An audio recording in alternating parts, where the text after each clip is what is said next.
இந்து மதத்தை பற்றிய வரலாறே கூட இன்னும் பல பேருக்கு தெரியல. என்ன நினைச்சிட்டு இருக்கிறாங்க, இந்து மதம்னு சொன்னாலேயே அது இப்போ வெளியில் காட்டப்படுகிற ஒரு வழிபாட்டு முறை இருக்குல்ல, அதுதான் அப்படின்னு நினைச்சிட்டு இருக்கிறாங்க.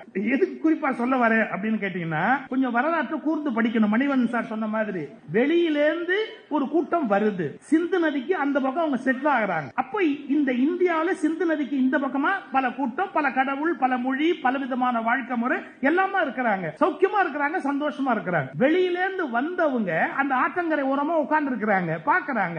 அவங்க இங்க இருக்கிறவங்களை பார்த்து சித்தூஸ் சித்தூஸ் அப்படின்னாங்க, சிந்துக்கு இந்த பக்கமா இருக்கிறவங்க அப்படி.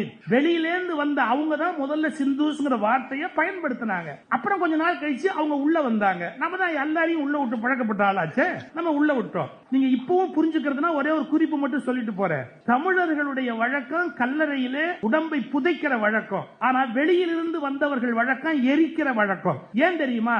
தமிழனுக்கு நிலம் சொந்த நிலம், அதனால புதைச்சான். நிலம் இல்லாதவன் வேற வழி இல்லை, எரிச்சான்.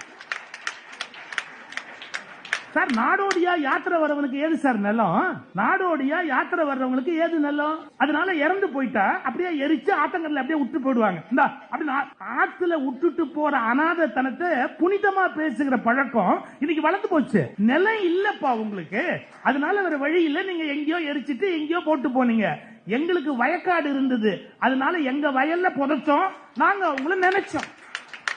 யாருக்கு நிலம் இருக்கோ அவன் தானே புதைக்க முடியும், நிலம் இல்லாத நம்ம வீட்டுல புதைக்க முடியுமா? இந்த வரலாற்று உண்மைகள்லாம் மறைச்சிட்டு வெளியிலேருந்து வந்தவங்க கொஞ்சம் ஒரு காம்ப்ரமைஸ் பண்றேன். ஏன்னா உள்ள இருந்தவங்க சண்டை போட்டுக்கிட்டே இருந்தா, நீ சுமார், நீ கொஞ்சம் சுமார், நீ கொஞ்சம் சுமார்.